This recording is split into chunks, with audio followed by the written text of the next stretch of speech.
Bonjour à tous et aujourd'hui le docteur Rachel va nous faire une présentation sur le thème de la malaria. Vous pouvez commencer. Merci Aïcha. Donc bonjour à tout le monde et bienvenue à ce cours. Je sais que les circonstances en Haïti ne sont certainement pas faciles ces jours-ci. Alors on va se changer les idées avec un peu de malaria. Alors voilà, donc je vais procéder. Alors, donc, c'est une vieille maladie. Il y en avait en Europe. D'ailleurs, en Italie, on l'appelait malaere, qui vient du mot mauvais air, où est-ce que les gens attrapaient ça quand ils marchaient dans les marais. Et donc, c'est un parasite qui va, sa cible à lui, c'est le globule rouge. Donc, parce que les parasites, ils aiment bien parasiter quelque chose pour pouvoir vivre et se reproduire. C'est leur fonction et leur objectif principal, tout comme nous, hein, on cherche à se reproduire. Donc, il y a quand même c'est une maladie grave c'est surtout en Afrique que le gros de la mortalité a lieu, malheureusement. Donc, il y a environ 600 000 décès par an. Maintenant, je pense que c'est les chiffres de 2014, ça a diminué peut-être à 500 000. Et donc, en importance, ça vient après le sida et la tuberculose. Donc, il y a 5 espèces qui parasitent l'homme et qui sont humaines, donc des espèces propres à l'homme. Donc, c'est Plasmodium falciparum, ovale, vivax et malarié. Et puis, donc, je m'excuse, je n'ai pas le Covid, mais je pense que ce sont des petites allergies. Donc, il y a aussi des espèces chez les animaux. Et plus récemment, donc, on a Nolwesi, donc, qui est prévalente en Asie et qui est une malaria du singe et qui est transmissible à l'homme. Puis il y a des transmissions d'homme à homme ou d'humain à humain. Donc, si vous avez un confrère ou un touriste qui vient de l'Asie avec un tableau de fièvre et qu'il a une malaria, il faut penser à Nolwesi. Alors, le cycle de la malaria, comme vous le savez, c'est transmis par un moustique. Alors, le moustique, lui, il pique un individu qui n'est pas malade et il va lui injecter des sporozoïdes. Donc, cette forme va rester peu de temps dans l'organisme, elle va tout de suite aller au niveau du foie, rentrer dans les hépatocytes et s'y multiplier. Vous voyez bien mon curseur quand je le bouge? Et oui, ça marche. OK, parfait. Merci beaucoup, Aïcha. Donc c'est ce qu'on appelle le cycle pré-érythrocytaire. Donc, quand il y a un bon nombre de noyaux qui se sont multipliés, de cellules qui se sont multipliées, le schizonte intrahépatique va rupturer et va libérer dans le sang des mérozoïtes qui vont commencer ce qu'on appelle le cycle érythrocytaire, donc le cycle dans le sang. Donc les mérozoïtes vont rentrer dans un globule rouge, vont se transformer en trophozoïtes en anneaux. Ce trophozoïte va maturer, grossir, devenir un schizon, un jeune schizonte, et puis il va se multiplier à son tour, et on va voir un schizonte mature qui va rupturer, qui va libérer d'autres mérozoïtes qui vont infecter d'autres globules rouges, et ce cycle va continuer. Pendant ce temps-là, il y a quelques mérozoïtes qui vont se spécialiser en gamétocytes, donc en cellules sexuées. Il y a le femelle et le mâle. Ces gamétocytes vont être mangés par un moustique et ça va lui permettre de se reproduire et d'être prêt à infecter un autre individu. Donc, le moustique qui va avaler donc, les deux gamétocytes mâles et femelles. Le mâle va s'exflageller et pénétrer le gamétocyte femelle. Ça va donner un ookinète qui va aller il va traverser la paroi ou de l'estomac du moustique, aller dans l'hémolymphe, il va se fixer à la paroi de l'estomac et il va y avoir des oocytes qui sont remplis et les sporozoïdes ils vont s'y multiplier et ils vont aller se loger au niveau des glandes salivaires. Comme ça, la prochaine fois que le moustique pique, il pourra injecter des sporozoïdes. Et ainsi, le cycle se perpétue dans la nature. Si vous avez des questions, de grâce, interrompez-moi, parce que ça me fait toujours plaisir d'entendre des questions. Et en plus, les questions me permettent de vous répondre, de me détendre, donc c'est une bonne chose. N'ayez aucune crainte.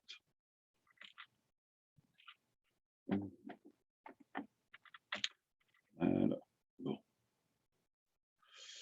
Donc, la plupart du temps, c'est la transmission par le moustique, mais il y a d'autres modes de transmission, transfusion sanguine, les voies transplacentaires, donc avec le paludisme congénital qui s'ensuit.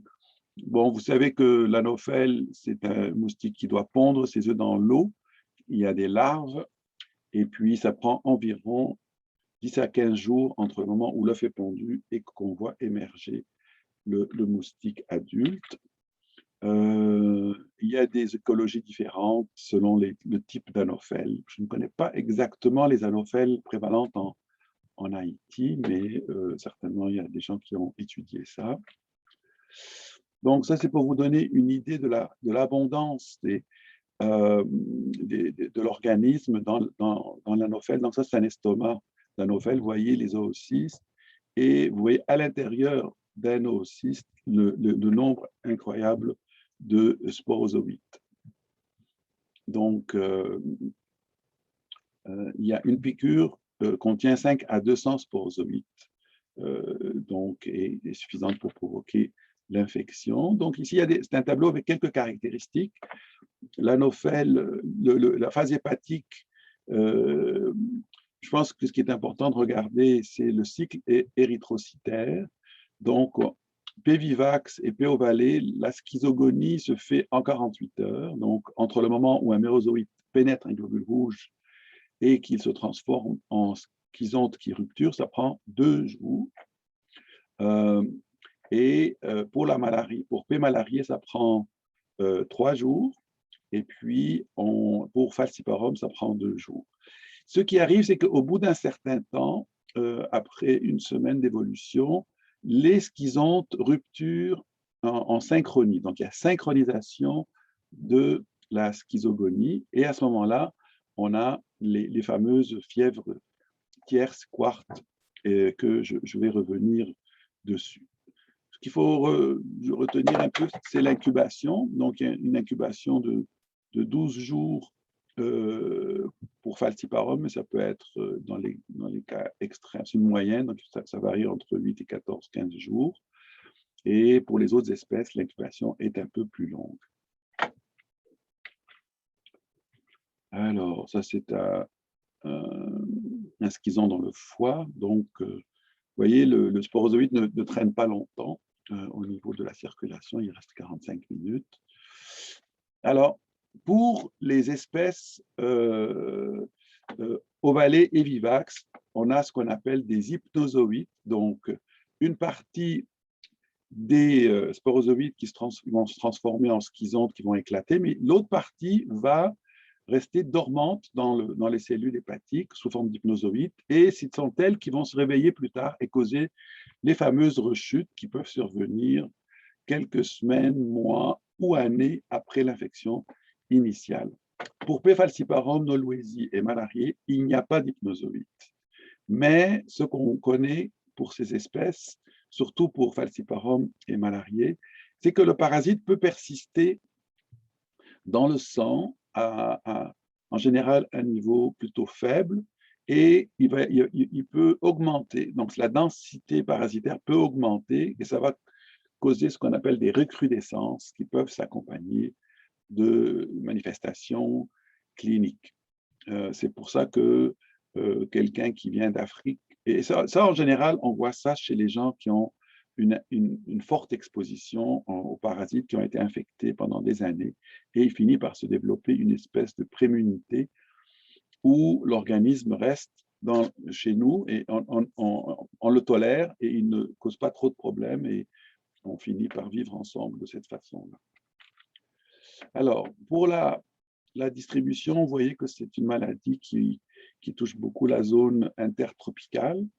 Donc, il y en a dans tous les continents et il y en a évidemment en Haïti et en République dominicaine. Donc, les espèces qu'on a, c'est essentiellement du falciparum chez vous.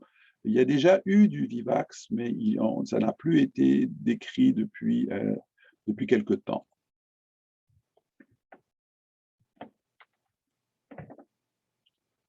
Alors, Noloésie, comme j'avais dit, c'est une espèce plutôt asiatique. On n'en voit pas souvent. Moi, on n'en a jamais vu ici à Montréal.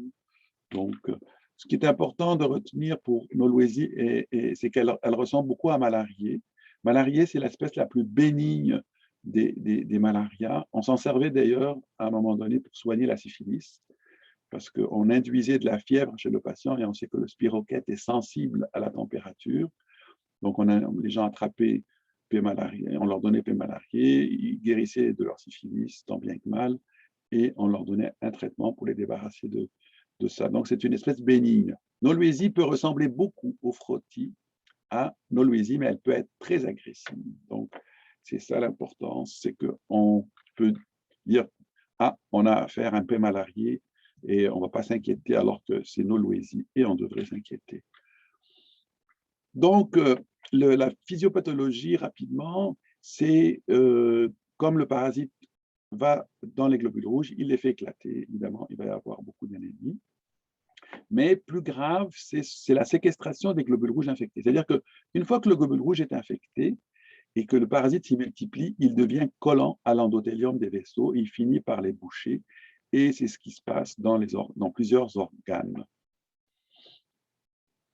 Alors, comme vous le savez, le grand classique de l'explication de la présence d'un grand nombre de personnes avec l'anémie falciforme, c'est que le trait falciforme protège contre les formes graves de la maladie. Il ne protège pas contre l'infection, parce que les gens qui ont le trait falciforme sont protégés, mais ils peuvent être autant infectés que les individus qui n'ont pas le trait. Mais dans le cas des formes homozygotes, malheureusement, comme ils ont très peu d'hémoglobine normale, et quand ils attrapent la malaria, ça hémolise le peu de globules rouges qui restent normaux et ils peuvent mourir. Donc, c'est un facteur de mortalité chez les formes homozygotes, mais un facteur de protection chez les hétérozygotes de la drépanocytose. L'enfant et l'adulte non immuns sont susceptibles, donc si vous allez faire un voyage en Afrique et que vous n'avez pas été exposé à la malaria et que vous attrapez la malaria, vous êtes très susceptible parce que ce sont les premiers épisodes qui sont les plus dangereux, là où on n'a pas d'immunité. La femme enceinte, lors de sa première grossesse, enfin de ses première et deuxième grossesse, quand elle tombe enceinte, elle perd l'immunité acquise et redevient susceptible aux formes graves. Donc, les gens qui n'ont jamais fait la malaria ou la femme enceinte qui perd son immunité, eux redeviennent sensibles aux formes sévères et aux complications de la malaria. Donc, les manifestations cliniques, on distingue la malaria simple, un peu comme la dengue simple, la dengue compliquée. Donc, la malaria simple, c'est de la fièvre, c'est un syndrome fébrile, c'est comme une grosse méchante grippe. Alors, on a l'alternance de frissons, fièvre élevée et diaphorèse. Alors, ce qui se passe, c'est que ici, on a la personne qui commence à frissonner, ensuite des gros frissons, ensuite la fièvre apparaît, après diaphorèse importante, et là, elle redevient apyrétique, et avec la rupture du prochain cycle de schizogonie, on a de nouveau le frisson, la fièvre, la diaphorèse. Évidemment, quand les schizons de rupture, il y a une libération de beaucoup d'antigènes, production de beaucoup d'ocytokines, et on a ces pics. Donc, jour 1, rupture, jour 2, diaphorèse, jour 3, on a le deuxième pic. C'est pour ça qu'on parle d'une fièvre tierce, parce que ça arrive au 3e jour, et on a une fièvre quarte pour malarié. Pour P-falciparum, il n'y a jamais de synchronisation qui s'installe. Donc, la schizogonie des 48 heures ne finit pas par se coordonner pour avoir des fièvres tierces. Donc, on a des fièvres quotidiennes avec falciparum.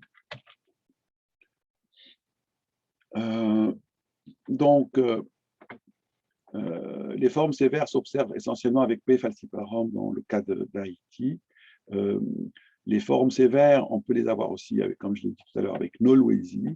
P. vivax, 3 à 5% peuvent être sévères, tandis que ovalé et malarié, en général, on n'a pas tellement de cas sévères.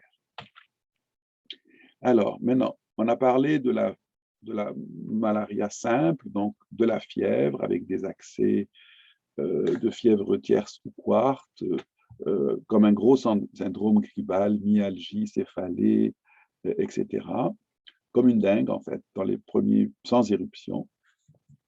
Puis, les individus peuvent développer les formes compliquées, puis on a vu chez qui se développent les formes compliquées. Donc, en général, ça va être les enfants qui n'ont pas encore été exposés à la malaria, ça va être les femmes enceintes, ça va être les touristes, ça va être les gens qui vivent dans une région non endémique, qui se déplacent en région endémique. Alors, on a le neuropaludisme ou malaria cérébrale, et donc les gens tombent en coma, et habituellement, le coma dure 2 à 5 jours, et puis 90% se réveillent sans séquelles. Donc, comment ça commence, la malaria cérébrale? C'est que le patient commence à avoir des petites altérations de l'état de conscience. Il est confus, il peut être délirant, et il peut sombrer par la suite dans le coma. Quand on a une malaria cérébrale, la mortalité est plus grande, donc on commence à avoir des chiffres de 15 à 25%. Et puis, donc, le coma profond, des positions en opistotonos, en décortication ou en décérébration, comme vous voyez ici.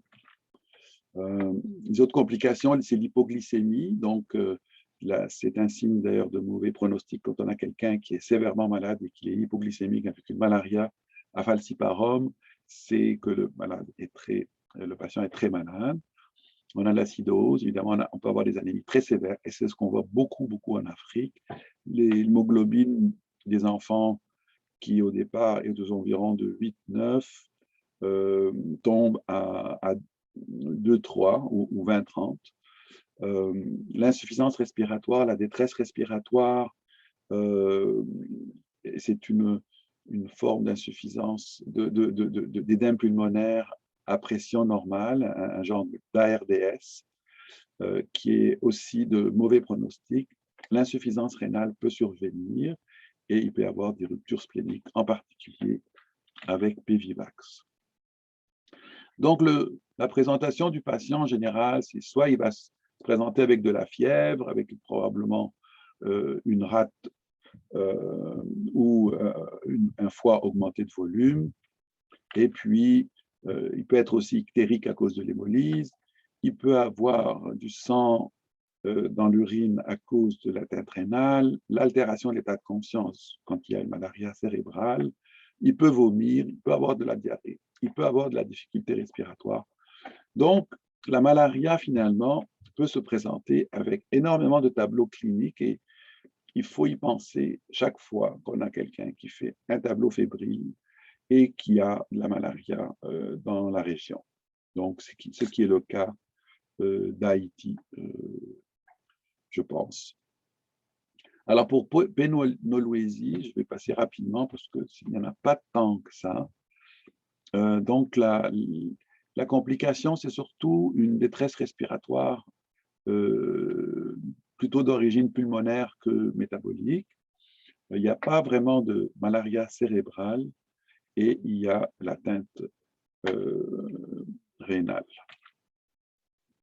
Donc, en Haïti, je vais juste reprendre ce que j'avais réussi à trouver à l'époque. Donc, essentiellement P. falciparum, dernier PVivax, écrit en 1983. Il y aurait peut-être un peu de malariée. La malaria est surtout saisonnière, donc de novembre à janvier. La prévalence ce serait de 3,1% en artibonite. Puis il y a un autre pic saisonnier dans les mois de mai à juin. On dit qu'il y a 200 000 cas par an. Puis, on dit que la malaria, la sévérité de la malaria n'est pas aussi importante en Haïti qu'en Afrique, mais peut-être vous allez pouvoir me dire votre expérience, si vous avez vu des cas sévères, de malaria sévère, ce serait très instructif. Et l'anophèle qui est prévalente en Haïti, bon, je pense que j'ai l'espèce ici, c'est l'Anopheles albimanus, qui est plutôt exophile, c'est-à-dire elle a tendance à piquer à l'extérieur des maisons. Donc, ce qui est très important, c'est l'urgence, parce que la malaria peut se détériorer rapidement, donc c'est une urgence. Nous, les instructions qu'on donne ici à nos médecins, nos résidents et à tout le personnel médical, c'est que quand on pense à la malaria, c'est une urgence. Donc, il faut demander le test immédiatement et il faut avoir la réponse du test immédiatement. C'est-à-dire, on ne peut pas prélever le sang et dire au patient de revenir le lendemain, parce que s'il a la malaria et qu'il revient le lendemain, il risque de revenir en coma. Et à ce moment-là, la mortalité va grimper. Donc, en général, on demande le test, on doit avoir le résultat immédiatement pour savoir s'il a la malaria ou non. Si on n'a pas le test, on leur dit, vous traitez empiriquement comme s'il s'agit d'une malaria, parce que on ne peut pas laisser passer une malaria sans traitement pendant une demi-journée. Alors, nous, ce qu'on fait, c'est les modalités diagnostiques sont de deux ordres en général. Donc, on fait la coloration, donc du frottis et de la goutte épaisse. La goutte épaisse nous permet de regarder plus de sang, donc ça augmente la sensibilité. Par contre, l'identification de l'espèce est plus difficile sur la goutte épaisse et en général, on identifie l'espèce sur le frottis qui nous permet de mieux voir les caractéristiques microscopiques et à ce moment-là, on peut identifier l'espèce. Donc, nous, on va regarder l'aspect, donc le genre d'anneau, s'il y a des taches de mohair, le gamétocyte de falciparum est en faux, c'est de là que vient le nom. Donc, ça, quand on a un gamétocyte comme ça, c'est facile, mais ils sont quand même plutôt rares dans la phase aiguë de la maladie. Ils ont tendance à apparaître après la phase aiguë. Donc, ça, c'est l'aspect d'un frottis. Donc, vous voyez le trophozoïde. En général, falciparum, on ne va pas voir les schizontes sur le frottis. C'est extrêmement rare. Ce sont des gens extrêmement malades quand on commence à voir les frottis, les schizontes au frottis. Et puis, voici un gamétocyte. Il y a ici, ça c'est pour Vivax, donc l'aspect est différent et en général, on va voir les schizontes et on va voir les gamétocytes qui sont très différents de falciparum et ça va nous permettre de reconnaître. Donc, on peut identifier l'espèce, il faut avoir un peu d'expérience et d'habitude. Nous, ce qui est plus important, c'est quand je dis à mes étudiants, c'est est-ce que c'est un falciparum ou un non-falciparum? Parce que le falciparum, il va nous faire peur. Les non-falciparum, en général, ça va mieux se passer. Donc, d'autres images du frottis. Donc, vous voyez, c'est quand même assez joli. Il y a un beau noyau rouge avec un cytoplasme bleu. Le schizonte, donc, quand il y a beaucoup de noyaux. Les gamétocytes femelles avec un noyau qui est plutôt éparpillé, tandis que le mâle, il est plutôt ramassé. Et donc, on a l'exflagellation qui, parfois, on peut la voir sur un frottis quand le sang a un peu traîné avec une température externe un peu chaude, ovalée, malariée et encore. L'autre modalité diagnostique qui est très utile, ce sont les tests rapides qui n'ont pas besoin de microscope, qui n'ont pas besoin d'électricité et qui sont beaucoup plus sensibles avec Falciparum qu'avec les autres espèces. Alors, le test de détection va rechercher des antigènes produits exclusivement par le parasite. Et dans le cas de Falciparum, c'est le HRP2, qui est une protéine. Ce qu'il faut retenir, c'est que l'HRP2 va rester dans le sang entre 15 jours, mais ça peut aller aussi à 4 à 5 semaines. Donc, ne vous étonnez pas que le test reste positif, même si vous avez fait un bon traitement. Alors ça, c'est juste pour expliquer.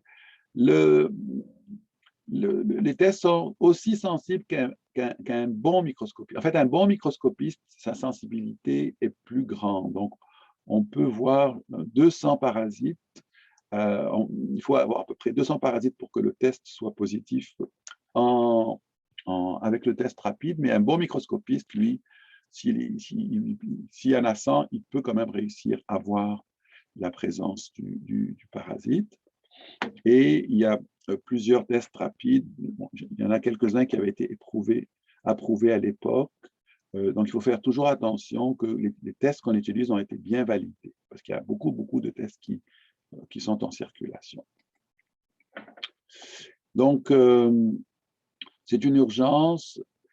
La malaria cérébrale et l'ARDS peuvent se développer en cours de traitement, donc toute la nécessité de les garder en observation.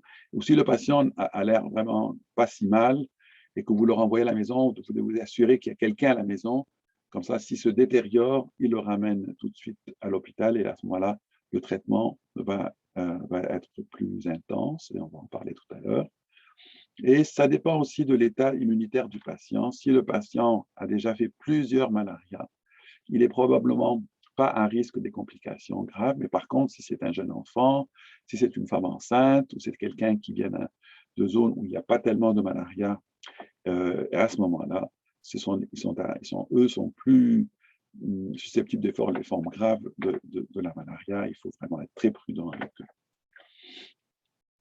Parfois aussi, le diagnostic est un peu compliqué s'ils prennent un médicament qui agit contre la malaria sans vraiment la traiter. Donc, il peut prendre, par exemple, une mauvaise prophylaxie avec une malaria résistante, ou il peut prendre des antibiotiques, parce qu'il y a plusieurs classes d'antibiotiques qui ont un effet sur la malaria, comme les sulfats, l'azithromycine, la clindamycine, les tétracyclines, donc s'ils n'en prennent pas assez, donc ça peut décapiter la malaria, donc ça peut être plus difficile à diagnostiquer, mais c'est quand même un phénomène plutôt rare. Et le traitement va dépendre de l'espèce, de la parasitémie, dans l'importance de l'épisode, et s'il y a résistance ou non, et s'il vomit ou non. Donc, en Haïti, en général, on dit que la malaria n'est pas résistante à la chloroquine. Je n'ai pas vraiment vérifié récemment si c'est encore le cas, mais je n'ai pas entendu qu'il y avait des cas de résistance à la chloroquine en Haïti. Mais corrigez-moi si quelqu'un parmi vous, on aurait lu une étude qui l'a bien documentée. Donc, on donne la chloroquine. J'ai ici dans le tableau, en général, on donne 2,5 grammes en l'espace de quelques jours. On commence par 1 gramme, puis après 500 aux 6 heures, un autre 500 à 24 et 48 heures, où on peut donner le sulfate de chloroquine, donc soit le phosphate ou le sulfate. Et si le patient est malade, alors en général, on va donner le médicament par la voie parentérale, et le meilleur choix pour la voie parentérale, c'est l'artésunate. Donc, je pense que ce n'est pas un bon tableau.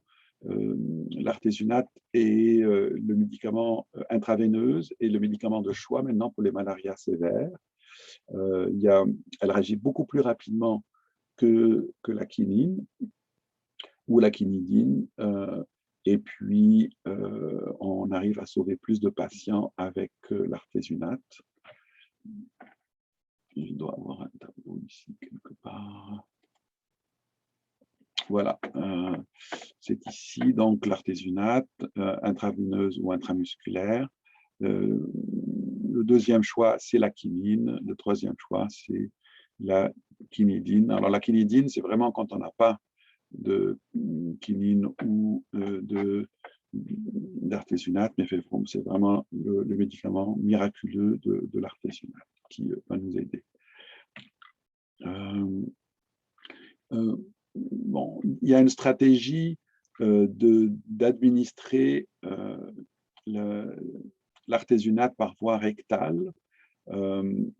Donc, par exemple, le patient est dans un centre de santé, on n'a pas l'artésunate intraveineuse, le patient est malade, il faut l'envoyer dans un centre hospitalier. Alors, pour ne pas perdre de temps, on lui donne des suppositoires d'artésunate. Si vous les avez, ça permet de commencer le traitement et d'éviter la mortalité, mais c'est une modalité qui ne peut être faite que chez les enfants de moins de 6 ans. Alors, si votre patient n'a pas attrapé sa malaria en Haïti, mais il l'a attrapé plutôt d'un pays en Afrique ou en Amérique du Sud ou en Asie où est-ce qu'il y a de la résistance, à ce moment-là, on va donner d'autres médicaments.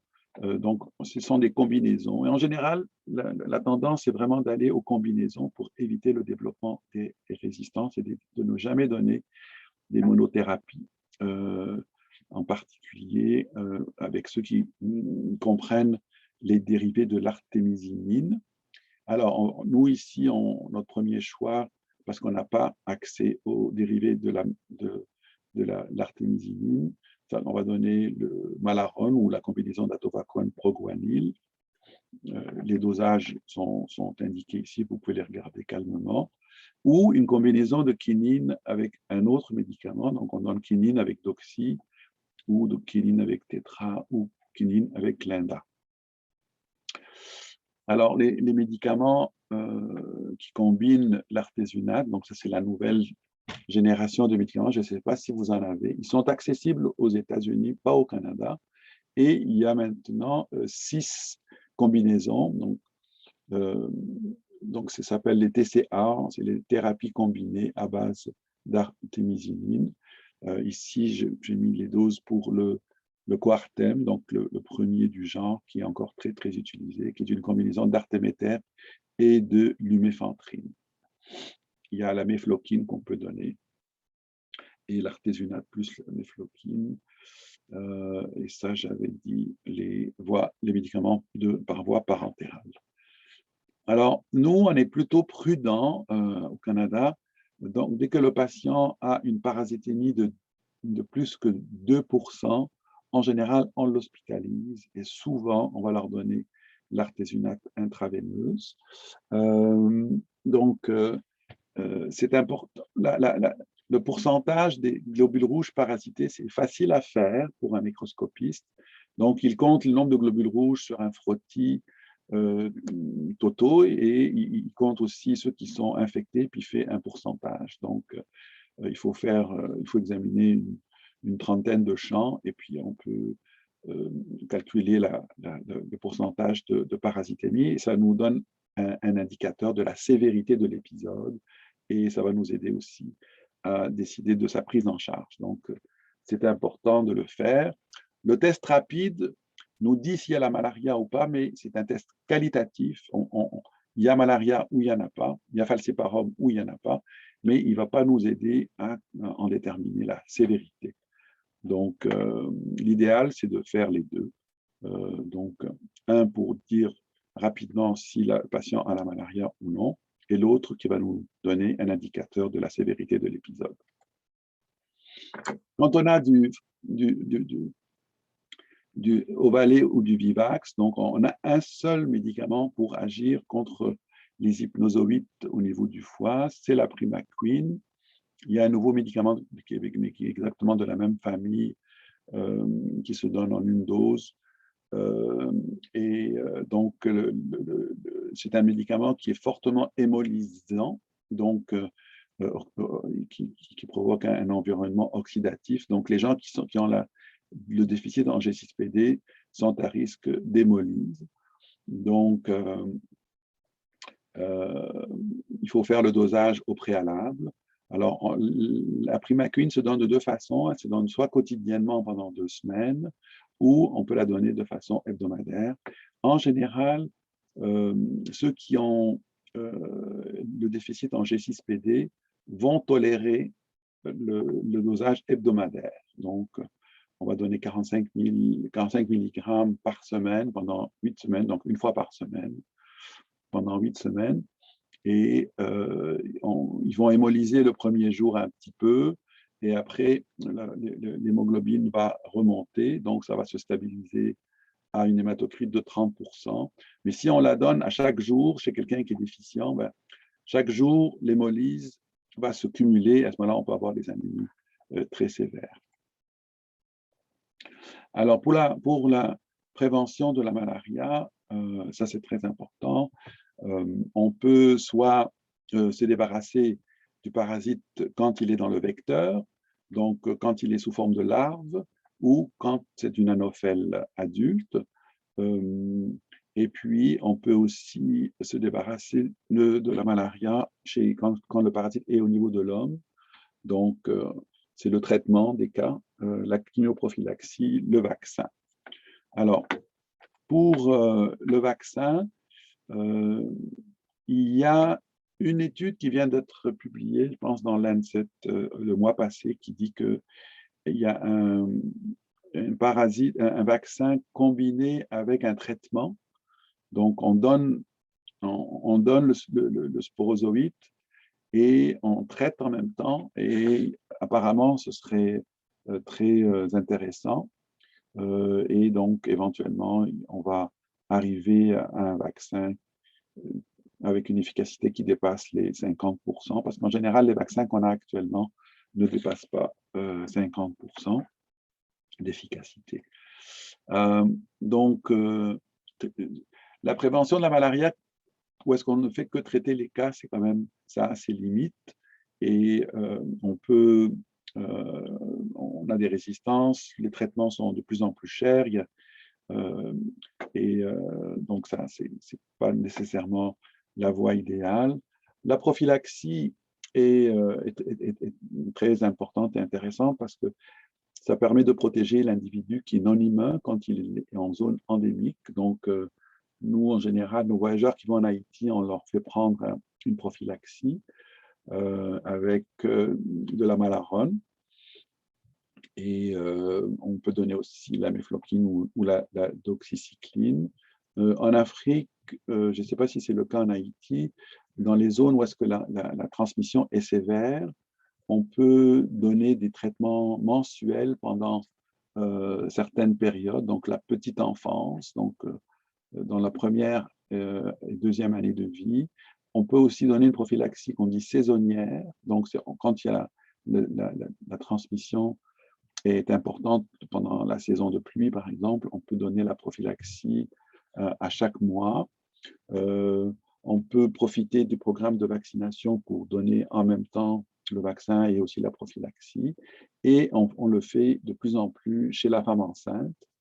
Donc, à chaque visite prénatale, on leur donne un traitement mensuel. Et les médicaments qui sont utilisés en général chez la femme enceinte, c'est le Fansidar, donc qui est la pyrimétamine sulfadoxine. Il faut éviter la sulfadoxine en fin de grossesse parce que ça peut contribuer au kernictère. Donc, en général, on ne va pas le donner au dernier mois de la grossesse ou quand la femme est proche de l'accouchement. Donc ça, c'est des stratégies qui sont de plus en plus appliquées en Afrique. Je ne pense pas que la transmission est assez sévère en Haïti pour le faire, mais s'il y a des zones particulières où est-ce qu'on voit vraiment on voit beaucoup de cas de mortalité et de malaria sévère chez l'enfant, c'est une stratégie qu'on peut discuter avec les autorités de la santé publique. Donc ça, c'est ça. Et on peut donc agir sur la larve. Donc, en général, on va assécher les marais. On peut mettre des insecticides dans l'eau comme le Bacillus thuringiensis. On peut faire ce qu'on appelle la rizipisciculture. Ça, c'est fait beaucoup en Asie, dans quelques pays d'Afrique, où est-ce qu'on élève les poissons dans les bacs à riziculture. Donc, ça fait aussi une source de protéines. C'est un peu compliqué à appliquer. Et on peut aussi utiliser les moustiquaires imprégnés d'insecticides. Donc, le principe, c'est de prendre un moustiquaire, de le mouiller avec une solution d'insecticide et de le laisser sécher. Et puis, donc on a fait ça au Bénin dans les années 92-95. Et maintenant, en Afrique et dans les pays très endémiques, le moustiquaire imprégné est distribué gratuitement à toutes les familles. Et on fabrique maintenant le fil avec lequel on produit le moustiquaire, on le fabrique avec l'insecticide à l'intérieur. Donc, à ce moment-là, la durée de l'effet insecticide de la moustiquaire est beaucoup plus prolongée. Donc, elle est avant, elle durait 6 mois, maintenant, elle dure 2-3 ans, pratiquement la durée de vie de la moustiquaire. Ça, c'était ici nos partenaires, les femmes avec qui on a fait ce projet à Savalou, au Bénin. Voilà. Donc, on discutait avec les gens, les moustiquaires. C'est très intéressant, ça, c'était l'imprégnation qu'on faisait. Donc, maintenant, l'imprégnation peut se faire localement s'il n'y a pas de moustiquaire imprégné déjà disponible. Voilà, alors c'était un peu là, on a quelques minutes pour quelques questions. Je suis prêt à répondre à vos questions et ça va me faire plaisir. Alors, vous avez la parole. OK. Bonjour, si vous avez des questions, vous pouvez la poser. Et si vous ne pouvez pas parler, vous pouvez les écrire peut-être. Donc, on attend vos questions.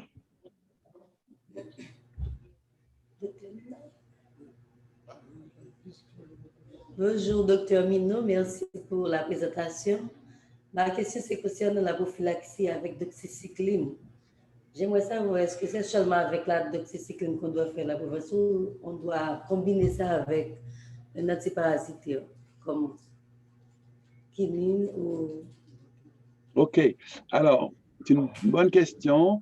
Alors, la doxycycline est un des agents qu'on peut donner seul pour la prophylaxie. Donc, on donne en général 100 mg par jour et on le donne pendant 4 semaines après qu'on quitte la zone endémique.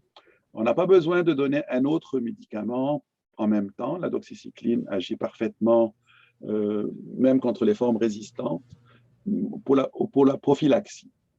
Donc, pour la prophylaxie, on donne en général, on a plusieurs choix, dépendamment si le patient est en zone de résistance ou non. S'il n'est pas en zone de résistance, on peut donner la chloroquine. Toutes les autres zones où est-ce qu'il y a de la résistance, on ne peut pas donner la chloroquine et on va donner soit la doxycycline, comme vous l'avez suggéré. On peut donner aussi la combinaison atovaquone proguanil, qui est la malarone. On peut donner aussi la combinaison plutôt la mefloquine, qui peut se donner seule. Donc, il y a plusieurs choix, mais la doxycycline marche très bien. La seule chose qu'il faut faire attention avec la doxycycline, bon, à part son effet sur le foie, c'est qu'elle est photosensibilisante. Donc, les gens qui vont être beaucoup à l'extérieur, sous le soleil, ça peut provoquer des photodermatites importantes. Donc, il faut leur dire de se protéger avec un écran solaire, de ne pas trop s'exposer au soleil. Et on peut aussi donc utiliser les autres médicaments. Mais la doxycycline est un très bon choix de prophylaxie. En traitement, on peut combiner la doxycycline avec la quinine. Mais on ne peut pas la donner seule pour le traitement, contrairement à la prophylaxie, où est-ce qu'elle peut être administrée seule. Voilà. Est-ce qu'il y a d'autres questions? Oui, bonjour. Bonjour. Je vous remercie pour la présentation. J'ai une question. Donc, c'est dans le cas de femmes enceintes et les gens avec déficience en G6PD qu'on ne peut pas donner la primaquine. Donc, est-ce qu'il y a d'autres alternatives pour la médication pour éliminer les formes intrahépatiques? C'est une très, très bonne question.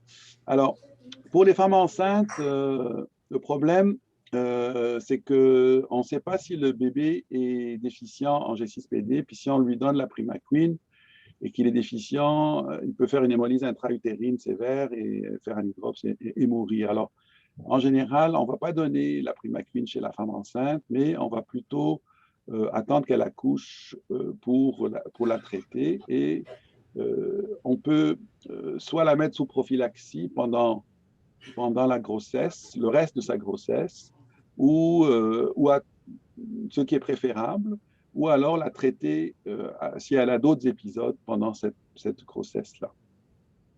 Il n'y a pas d'autres médicaments pour traiter les formes du foie. C'est juste la primaquine et le nouveau médicament, la tafenoquine, qui est pratiquement la même molécule, sauf que la demi-vie est beaucoup plus longue, donc on donne le traitement, je pense, une fois par semaine, et on peut même l'utiliser pour la prophylaxie de la malaria. Donc, c'est la primaquine et la tafenoquine, on peut les utiliser aussi en prophylaxie. Voilà. Donc, bonne question. On ne peut pas donner la primaquine chez la femme enceinte. Il est préférable plutôt d'attendre qu'elle accouche pour la traiter. Et puis, surveiller quand même le bébé, parce que si la femme enceinte a fait une malaria, surtout proche du terme, le bébé peut être à risque d'une forme congénitale. Ok, merci. Docteur Timo. Enchanté. Je sais que la femme enceinte est immunodéprimée, mais pourquoi elle devrait perdre toute l'immunité contre la malaria quand elle est tombée enceinte? C'est une grande question de la nature. Hein. Je pense que c'est en rapport avec le fait que quand la femme est enceinte, elle a un nouveau être à l'intérieur qu'elle doit ne pas rejeter. Hein. Donc, parce que ces antigènes, c'est pas elle, hein, donc il y a comme une espèce d'intrus et elle doit lui faire la place. Donc, elle doit le tolérer pendant la durée de la grossesse. Alors, elle devient immunotolérante. Et pour pouvoir être immunotolérante, il faut qu'elle calme ses ardeurs de chasser l'intrus. Donc, et elle devient tolérante à l'infection et elle baisse son immunité de façon... Donc, on voit ça avec plusieurs autres maladies. Hein. Par exemple, les leishmanioses. Les leishmanioses sont plus importantes chez la femme enceinte et elle va guérir rapidement une fois que la femme a accouché, alors qu'elle va être un peu plus difficile à traiter pendant la grossesse. Le phénomène de la perte de l'immunité, c'est surtout pendant les 2 premières grossesses, parce qu'à un moment donné, il y a une immunité placentaire qui s'organise et la femme va toujours tolérer le fœtus, mais elle va se défendre contre la malaria. Donc, il y a une immunité locale qui se développe. Alors, sa fragilité, sa vulnérabilité, elle est surtout pendant les premières grossesses, les 2 premières grossesses en particulier.